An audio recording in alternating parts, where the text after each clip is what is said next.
Welcome, everybody, to a special episode of the Perform Happy podcast. I have a special guest today, Miss Taylor Ricci, who was, among many accomplishments, a Pac-12 D1 student athlete. She was the team captain of the Oregon State University gymnastics team and the co-founder of Damn Worth It at OSU, which we're going to learn a little bit more about. Welcome to the show. Thank you so much for having me. So tell me a little bit about, I know you've had some ups and some downs in your gymnastics career, but let's start with the ups. Yeah. On your way to collegiate gymnastics, at what point did you feel like you fell in love with your sport? Yeah. So I started gymnastics young, like many gymnasts. I believe I was around 4 years old when I was thrown in with a friend and just automatically fell in love. I think that most gymnasts get put in the sport because we're hyperactive as kids and our mums notice us jumping around on the couches or doing somersaults in the hallway. And I was no different. I'm from Vancouver, BC, so up in Canada.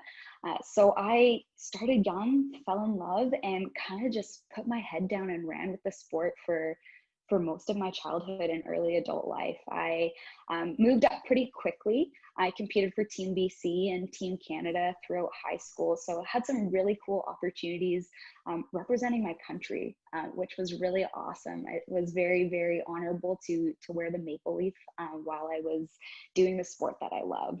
And I think that one of the pieces for me, which is a little different than some of my other teammates, is that gymnastics didn't come easy for me. I was a pretty naturally talented athlete growing up. I wakeboarded, I snowboarded, I played softball, and all those came pretty quick, but gymnastics didn't. And I think that at a young age, that almost made me love the sport more because it was that challenge. So yeah, I fell in love pretty young and did it for 20 years. And here I am now. Holy smokes. Oh my gosh, that's amazing. So it didn't come naturally to you, but the challenge, just because you're like, well, if everything else is easy, then I want to do this. Yep. Okay, that sounds about right. As someone who's in Yeah. medical school right now, you're like, you know what? Let's just do medical school, not just any old graduate school. Okay, so you like a challenge in your life, Yes. but then life dealt up some challenges along the way. What were some of the Yeah. things that, some of the rocks along the way, along your path? Yeah, so I think that I had a pretty different gymnastics journey than a lot of other teammates and a lot of other gymnasts that I've competed against or competed with. And a lot of that started when I entered college. When I went to the NCAA and competed for Oregon State, I was on a full ride scholarship and really excited to, enter Oregon State being an all-arounder. I wanted to do vault, bars, beam, and floor. I was recruited to do vault, bars, beam, and floor. And then in the span of 10 months during my time as a freshman at Oregon State, I grew 5 inches, Oh my gosh. which in the sport of gymnastics, all you gymnasts or parents, coaches listening, it's an absolute nightmare. I came in 5 feet tall and finished off my freshman year just over 5'5". And just the effect of, my center of mass changing, my body just completely changing from muscle to fat, and really just my timing was off. My skills were off. All of a sudden, I would do something the exact same way I was doing it for 15, 16 years, and I would be landing on my butt or landing on my face. And for a while, I didn't even really notice until, it was the end of my freshman year, and I hadn't competed in a single lineup for Oregon State. And I found myself in a meeting with my coach, and it was a tough meeting. College gymnastics, as wonderful as it is a job. They were paying for my school for the expectation of me competing for their program. And Oregon State is a phenomenal school. We were top 10 in the country, so the expectations were high. And essentially, my coach said, look, your body changed. There's nothing we can do about it, but essentially, you need to figure out how you can do the gymnastics we recruited you for. So it was tough to hear. Oh my Um, gosh, that's so stressful. yeah, I think that, that was the first moment where the sport of gymnastics felt like it could have been taken away from me like that. And I think that, gymnasts, we're different athletes. Our world revolves around our sport, and it has to. When you start young, you're training 25, 30 plus hours a week when most of your friends are doing multiple things. You have to dedicate your life to the sport if you want to reach a high level. So my life to that point was gymnastics, gymnastics, gymnastics. And then all of a sudden, gymnastics felt like it could have just been gone. So I had to do some soul searching. I had to really be like, okay, how am I going to do this? And, I marched straight from my coach's office to my strength coach's office and said, this is what I need to do. And walked straight from his office to the nutritionist's office and said, this is what I need to do. So worked very, very hard for about 3 to 6 months over the summer while most of my teammates were enjoying summer of extra workouts, extra lifts, extra meetings, talking about nutrition and overall health, and essentially kind of started to figure it out.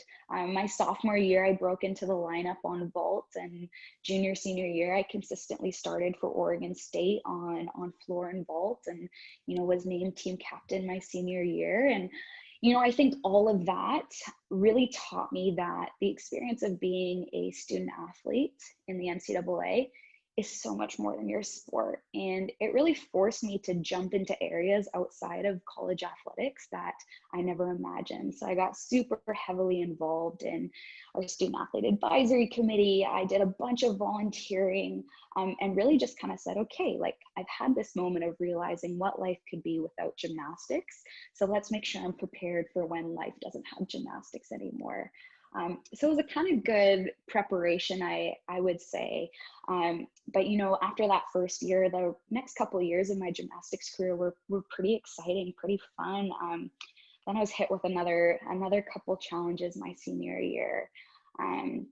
So it was my senior year, and it was about 2 weeks before our season started, and I was in practice one day and I was doing sit-ups. I had my hands behind my head. It was the end of practice, and I kind of just turned to my teammate and was like, hey, I feel a bald spot on the back of my head. And we kind of just laughed it off, thinking, we are super sweaty. Girls know when your hair is parted funny, sometimes it can, feel like there's a bald spot. So I went home that day, showered, was kind of getting ready to just settle down for the night when my teammate came out and said, hey, Tay, let's check out that bald spot you might have been feeling. So I sat down and, she looked at the back of my head and she screamed. And my other 3 roommates who were my teammates came out and they looked at the back of my head, and I just instantly knew that something was wrong. And I was right. What they had found was a bald spot that was covering about 50% of the back of my head. And in about 2 to 3 weeks, I lost over 50% of the hair on my head, which was really tough. It was very nerve-wracking because I didn't really know medically what was going on with me, but also it was emotionally really tough as well. As a female and as a female competing in the sport of gymnastics, where you're defined on beauty, you're defined on perfection, having to go out in front of thousands of people every week on national television sometimes and be saluting the judge and thinking about, not what am I doing with my routine, but are these thousands of people noticing that I'm bald? So eventually I was diagnosed with an autoimmune disease called alopecia. Some people are familiar with it, other people have never heard of it, but essentially it just causes hair loss. I was really fortunate that kind of for the next 6 months, I went through treatment and eventually my hair did grow back. But it was kind of during those few months of my senior year where I was embarrassed of what my body was doing. And it was kind of really my first experience with mental health. Those moments where you kind of just wake up and you feel off, and you wake up and you kind of don't want to leave your house or leave your bed. And for me, I thought the reason for that was embarrassment because of my hair loss, but realizing that a lot of it was depression, a lot of it was anxiety. But what I did notice was that when my hair grew back, a lot of that did resolve, which was really fortunate. But then kind of that last hit to really top off, what was the end of my gymnastics career, and kind of that last challenge that I faced as a gymnast was a couple months after my senior season, when I got a call from my coach. And that phone call was It was the worst phone call of my life. Um, what he told me that morning was that one of my teammates had taken her life to suicide. I know suicide's a really tough topic. It's a tough topic to talk about, and it's a tough topic to listen. But it's real. And I think no matter how old or how young you are, it's important to know that mental health is real. Um, so losing my teammate was incredibly difficult, and I think that suicide naturally has those questions of what could I have done, what should I have done, and those were all emotions that I was facing. But as a gymnast, my initial response was what we do in practice every day. I hung up the phone, I stood up, I brushed it off, and kept moving forward. So what you do when you fall off the beam, fall off the bars, you get up and you keep going, because us gymnasts look tough. Um, but those emotions caught up to me, and they caught up to me, standing outside of that teammate celebration of life when I just couldn't go in. I bursted into tears, and my coach came out, and I said those things to him. I should have done more. I could have done more, and how am I going to get past this? And what he communicated to me that day, he knew me better than I knew myself, was, Tay, you're going to be someone that heals by doing something about this, by using your voice, using your platform as an athlete to make sure that other athletes know it's okay to not be okay. And that conversation changed my life. And that conversation months later led to the creation of Damn Worth It, which I'm sure we'll get to later in this call and in this chat. But was not all easy. It was a lot of good, a lot of tough, but I got through it. My gosh. And well, what I hear from you is that through each setback, it allowed you to erect more pillars that held you up, more balance, even that each time one pillar gets knocked out from under you, you've got three more standing, and you build another one, and you build another one.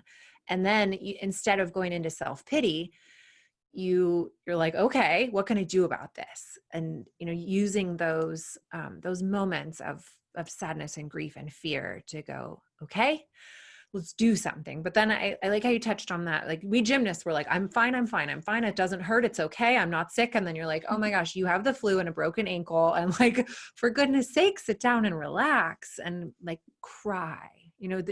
Gymnasts, I feel like we're told from a young age, like, don't cry, no crying at meets, no crying.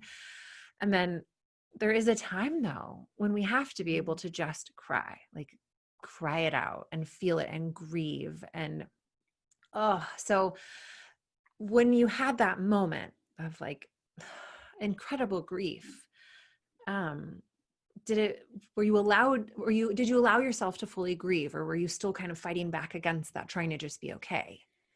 Yeah. So, when I initially lost my teammate to the moment of her celebration of life, it was about 3 weeks. And those 3 weeks I describe as my emotions fighting with my brain, where my emotions wanted to come out, but my brain was saying, nope, nope, nope, fight it, fight it, fight it. And I went into that fight or flight. I was worrying about my teammates. I was calling my teammates every day versus focusing on me. But eventually it caught up to me. So in that moment in the parking lot, that's where I let go, for the first time that I can really remember ever. Just that moment of having no worry about what people were seeing, what people were thinking. It was just me feeling everything. And that moment took a while to come, but that moment was so important in really changing my life.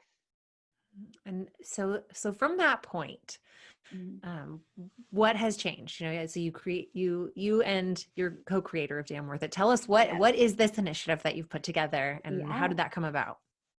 Yeah. So Damn Worth It, and I like to describe for people that aren't from Oregon State, it's spelled DAM because we're the Oregon State Beavers and we attach damn to everything. So that's where the name came from. But essentially, a couple months after that moment, I went back to Oregon State, and I walked into a meeting where I met Nathan. And Nathan's the co-founder of Damn Worth It. He's a former men's soccer player from Oregon State. And both of us were leaders. We were both team captains. We were both straight A students. And I kind of knew him up until that point, but not super well. But what I did know was that he also lost a teammate to suicide about a year before I did. So it was kind of one of those moments where I just took a leap of faith and said, hey, do you want to grab a cup of coffee? So we grabbed a cup of coffee, and initially it was just to talk. What I was really craving was someone who understood. And for me, that was Nathan. And eventually over that cup of coffee, which was supposed to be just maybe 20, 30 minutes, we both kind of had that same mentality of, what can we do? And we knew that we couldn't hire 10 new sports psychologists at Oregon State. We knew that we couldn't, invest money into building programs and resources. But what we did know is that we had our own voices and we had our own stories, and we had the platform to try and end the stigma around mental health. So that 30-minute coffee date turned into 5 hours where we just put pen to paper and essentially created what is now Damn Worth It.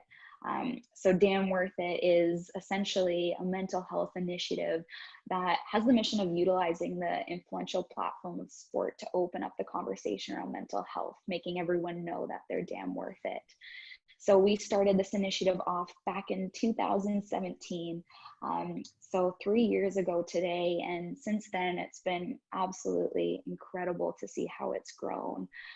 One of the biggest things about it is it's by students or by athletes for athletes.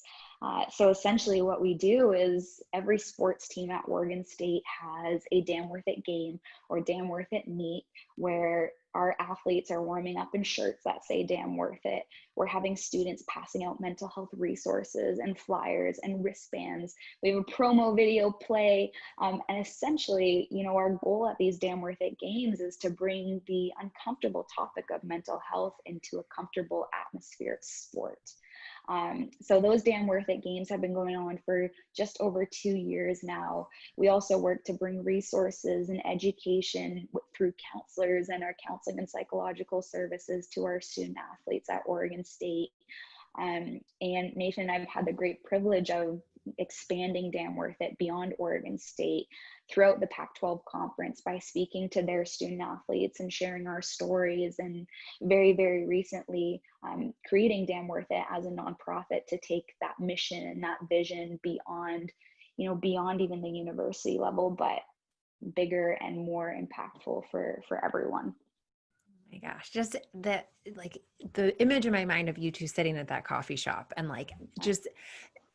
I don't know, it's just so amazing how when things fall into place, you can just look at it and be like, this was I don't know, this was meant to be, that you crossed paths with him, and then just the passion with which it flows from you. And then, you helped influence Anna Glenn, who then got Brew and Brave started, and the ripple effect that happens when somebody is moved by a tough situation and then decides to take action.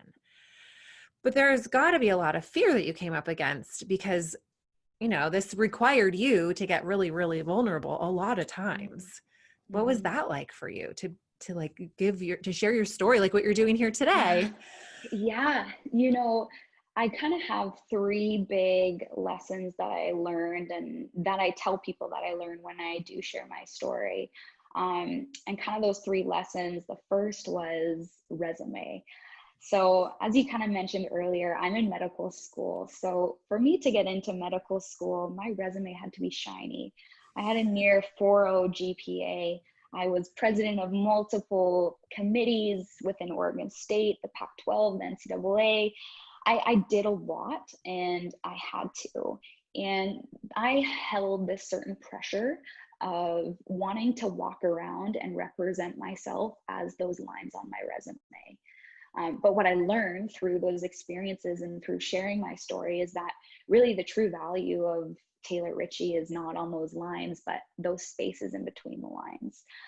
So, on the line that says full ride Division I scholarship, I want them to see that I'm a first generation college student that came from a single parent household. Underneath the awards, I want them to see that I lost a teammate and I went through a medical condition during my time before those awards came. So those lines were there, and they were needed to be there for my future endeavors. But when I'm building relationships with people, I want them to see it as those spaces.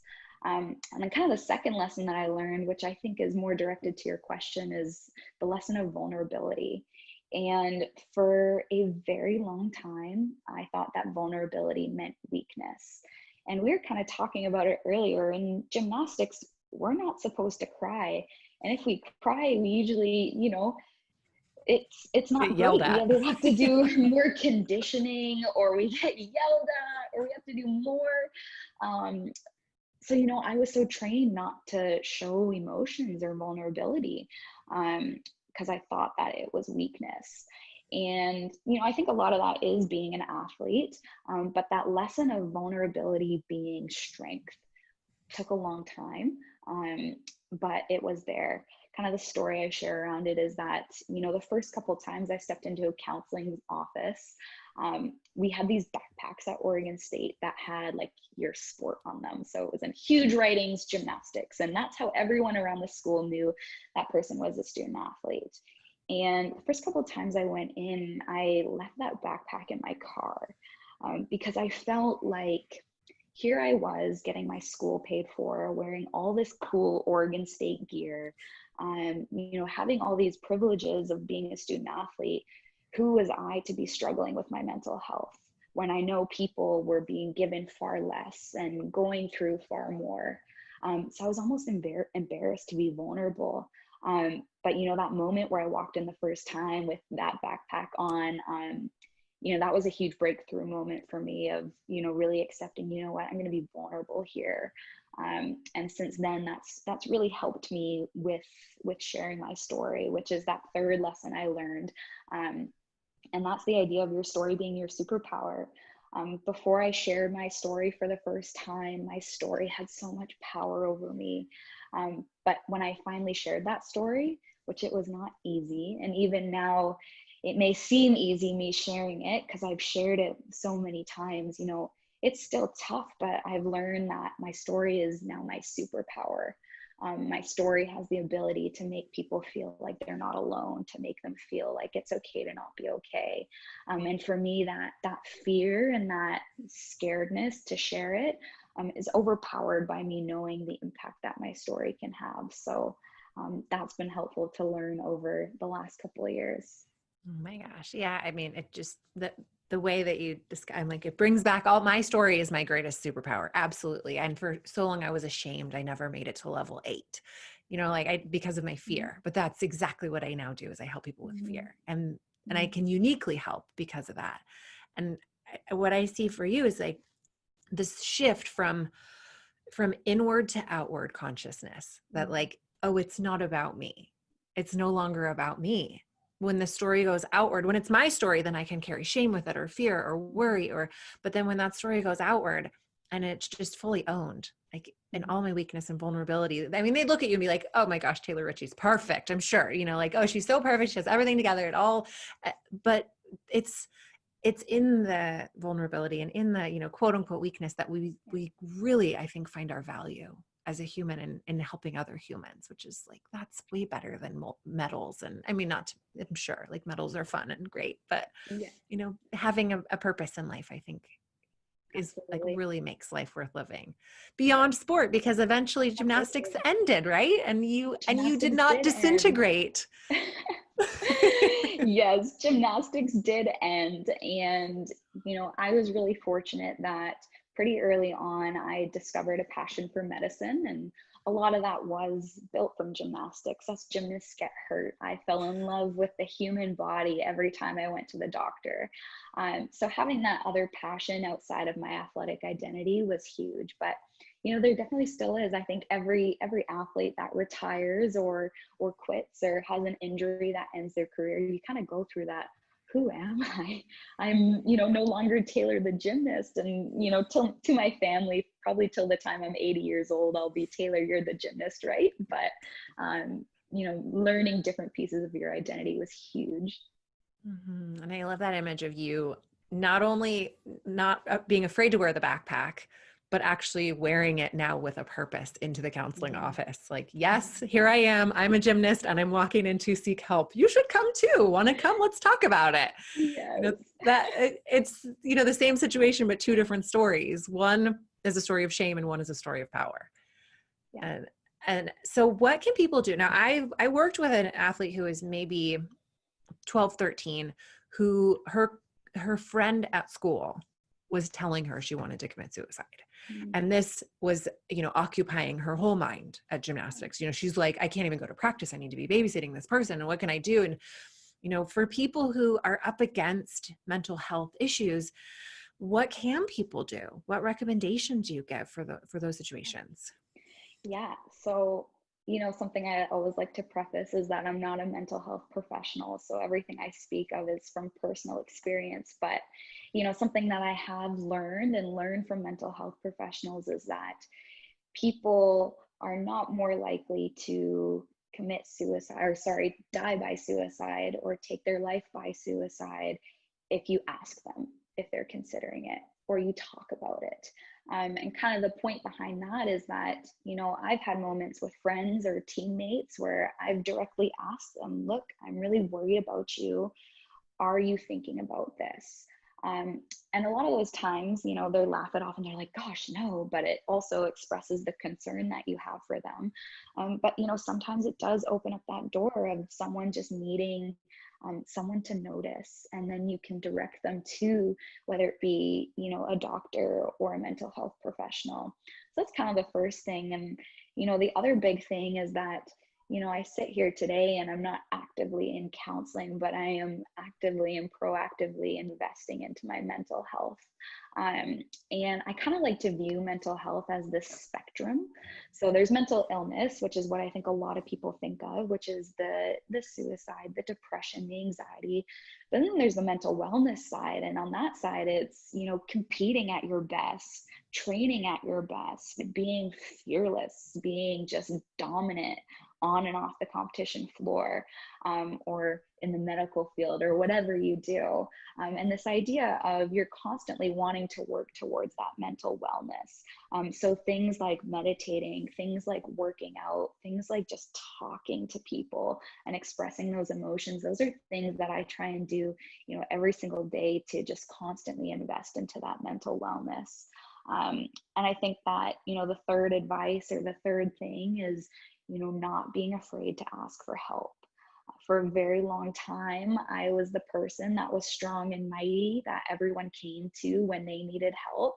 And that made me feel like I couldn't be the one asking for help, because I still wanted to be that person for people. And I was nervous that if I said, you know what, I'm struggling with my mental health, that, my friends, family, teammates wouldn't come up to me anymore with their burdens. And I wanted them to. But the ability to ask for help is huge. And it shows so much more strength than trying to just help yourself. And it gives others an opportunity to help Mm-hmm. you, which, Yeah. how good it feels to have someone Yeah. come to you and you wrap them in compassion and love and you tell them Yeah. that you believe in them. And that warms two hearts. Mm-hmm. So for people who are not wanting to ask for help, it's you're not giving somebody else an opportunity to have their heart warmed by helping you. And for them Mm-hmm. to say, oh, me too, I've been there. That is so rough. Like that, it's not a burden. It's not a Yeah. burden. And I think a lot of people don't know that, Yeah. it's not a burden to ask for extra help in any capacity, in gymnastics, in life, and in love. And, we need each other. That's why even in individual sport, you have a team. We Yeah. could not do it alone. There's no way. Absolutely. Okay. So I like that idea of like actively pursue wellness, mental wellness. Mm-hmm. And so that we don't have to then, get to these low lows. And what can we do to support other people's wellness? Yeah. I think that there's a very simple phrase that all of us say every single day, but shifting the way that you say it can help people so much. And that's, how are you? Naturally, every day we text people or we pass people and say, hey, how's it going? Or hey, how are you? And it's usually good, you good, and you carry on with your day. But being proactive and just actively thinking, you know what, I'm going to ask my friend or this person, how are you? They'll probably respond with good. And then I'm going to follow up with no, but how really are you? And having those moments where you aren't talking, but you're listening. Because you think of the moments that you've gone through, and sometimes you just want someone to listen. So you know that you need that. So be that person for someone else that's willing to listen. And I think that, you know, another big thing is I'm a very positive and I'm a very optimistic person. And, you know, even if life's not going perfect for you, you can still be a light for someone else.